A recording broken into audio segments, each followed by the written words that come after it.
Hi folks, welcome to my channel, Cyclops FPV here, and today I'm going to do a quick review and flight test on the new Newbeedrone Nitro Nectar. Now there's been a few videos on YouTube saying that these are the dog's danglers and that they perform really well, and I can confirm that they do.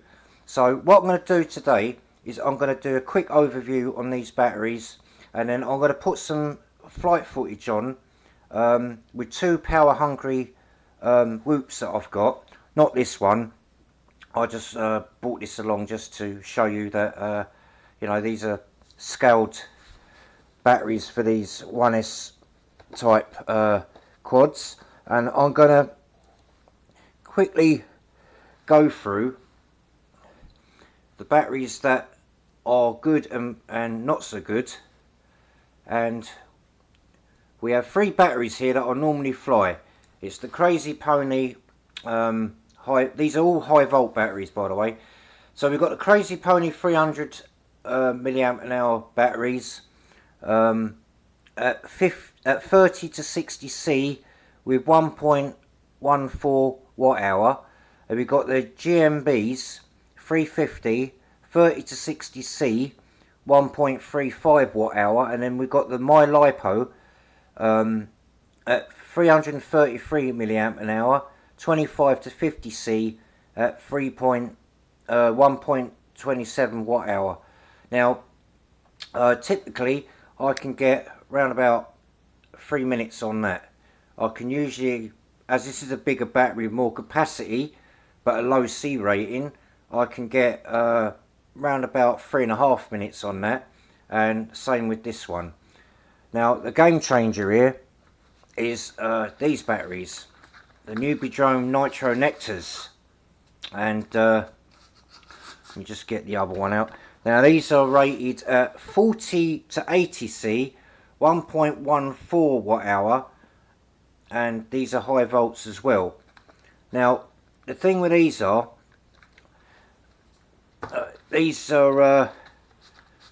a little bit bigger than the let's just say the 300.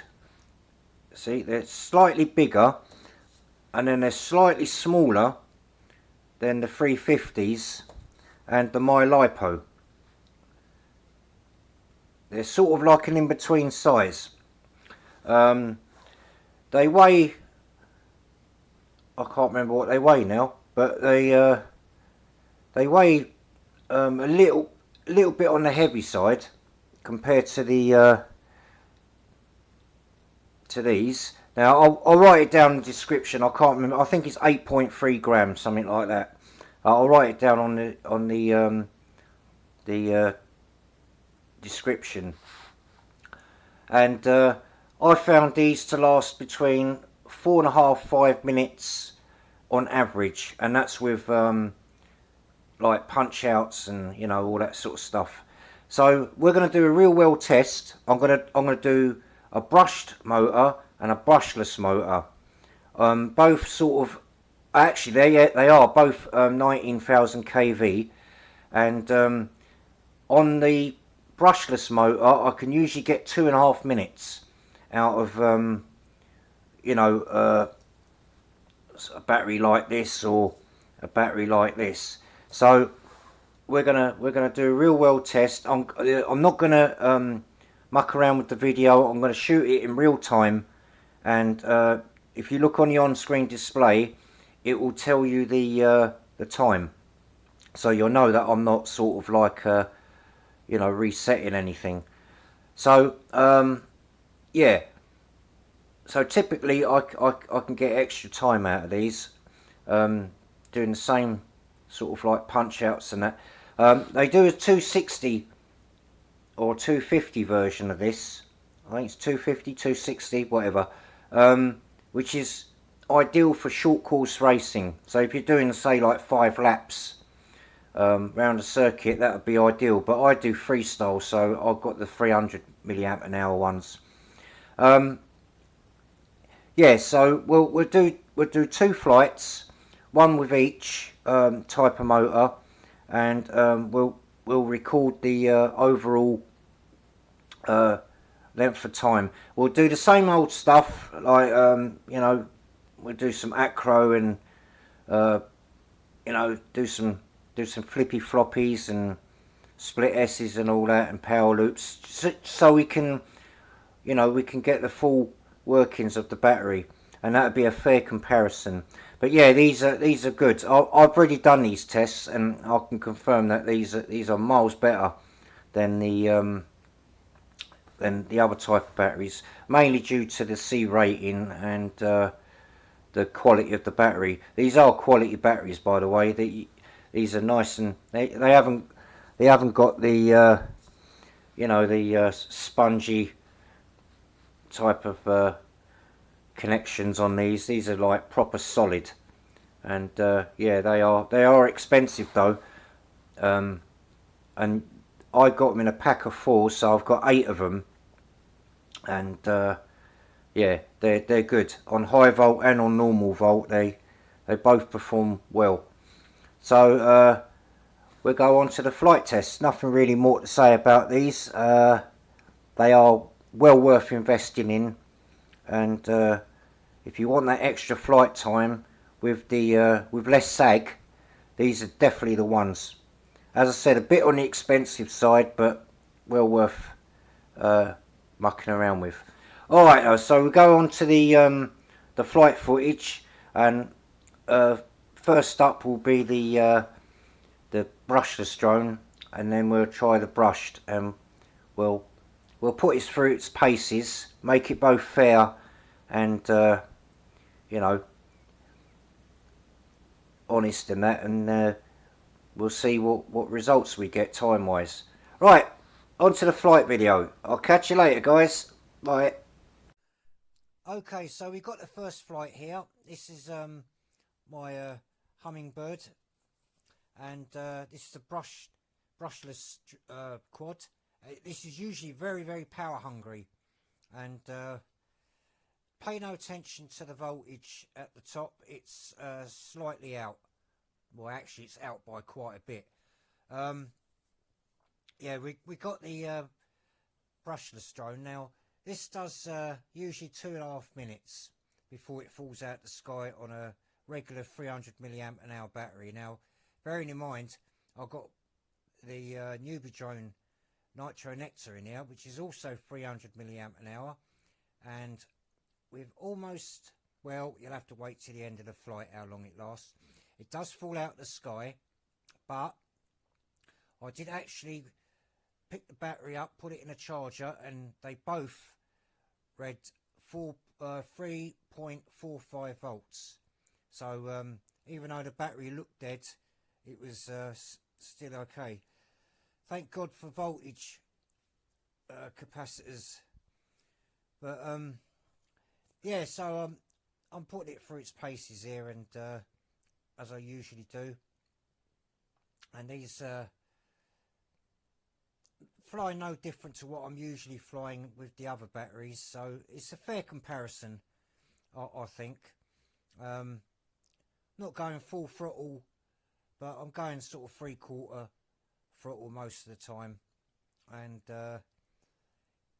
yeah, we're just sort of like getting what we can out of the battery. It's doing flippy flops and bits and pieces, you know, usual sort of freestyle stuff. And I don't notice much voltage spikes, although I've got to say I've left the PH2 connector standard on these two models. They're both with the rolled pins, so I haven't done my usual solid pin conversion. So I might have even got more time out of it and less voltage sag if I'd done that, but I didn't. So they've both got the same plugs on there, so you know, I'm not complaining. The flight time I got out of it, I'm well chuffed with. So you know, they're both 19,000 kV. Obviously, one's brushless and one's brushed, but I think they're both fair comparison. Now this is now the time it is now 2 minutes 50 seconds. I would have been well dead on the ground by now. Even on a 350, I'd be calling it quits around now. But yeah, even though that it's reading 3.440 spikes volts, it's still flying good. And like I said, that voltage is well out. So I don't know what it really would be at, but I'm only losing a bit of signal there because of where I'm standing. But other than that, it's flying great. This thing flies on rails. It's brilliant. And these batteries, now I see, like, this is where I would normally land at this, but because I know that voltage is wrong, I thought I'll push it. And I've fallen out of the sky before with this on other batteries, and I know for a fact that, you know, the voltage will always up itself. Alright, so we come to the end of that flight, and what we got 4 minutes. So that's what, a minute and a half not more than normal. Now this is my second one. This is the brushed version, and I changed controllers and I couldn't remember what button did what. That would be air mode, but for some reason this was really mucking me about. I really found it hard to fly.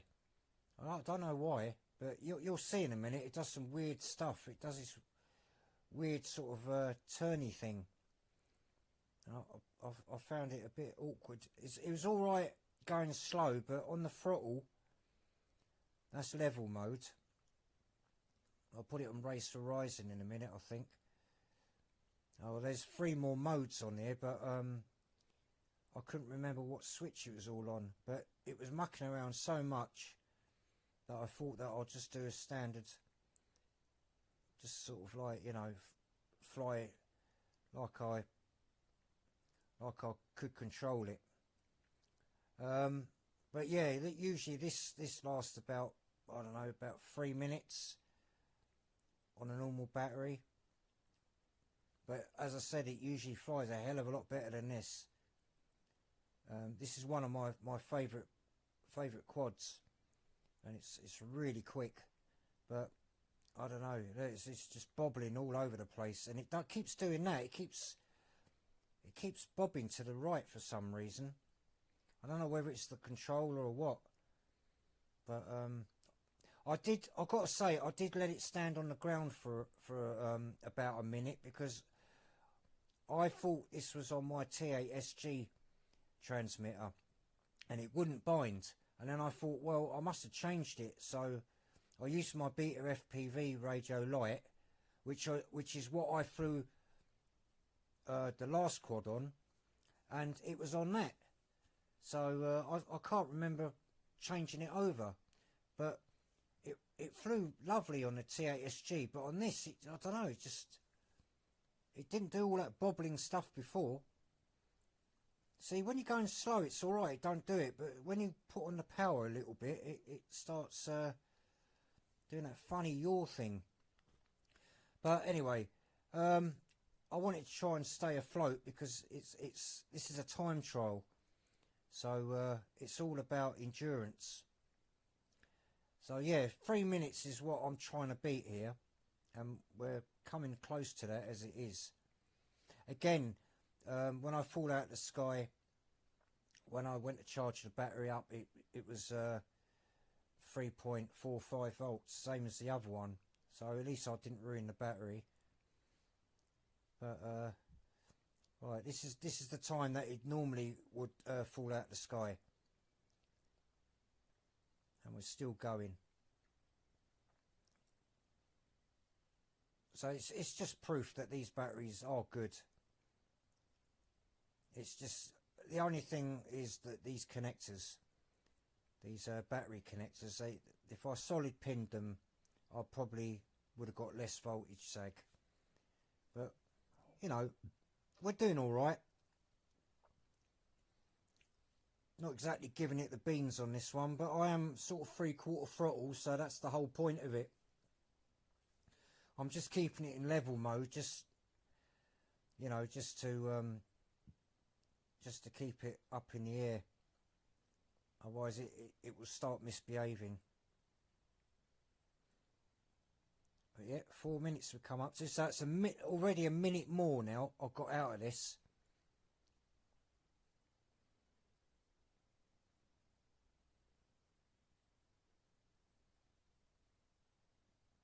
It was still going strong.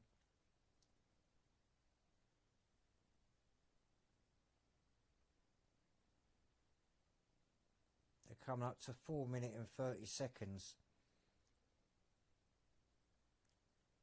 And that's when we run out of voltage. But that's not bad, eh? Anyway, that's it. Conclusive proof. I'll catch you in the next one.